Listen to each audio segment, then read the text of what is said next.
ఏ విన్నాడా? దానియేలు విన్నాడా? యేషుయేలు విన్నాడా? ఆదాము విన్నాడా? షేతు విన్నాడా? Oh glory lord, హల్లెలూయా. అందరూ మృతులై ఉన్నారా? సమాధిలో పాతి పెట్టబడ్డారా? పాతాళం మూత వేయబడిందా?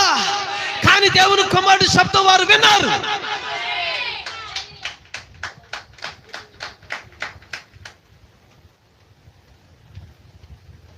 మృతులు దేవుని కుమారుని శబ్దం ఏంటి? The voice of God, the message of God, the word of God, the revealing word. పైరుపరచబడిన వాక్యం అది, కృపా సత్య సువార్త అది, దేవుని యొక్క ప్రణాళికలో నుండి వచ్చిన మూల విత్తనం యొక్క స్వభావం అది. It has a quickening power. దానికి పైకెత్తే శక్తి ఉంది. బ్రదర్, ఈ వర్తమానానికి నీలో ఉన్న జీవాన్ని పైకి ఎత్తే శక్తి ఉంది.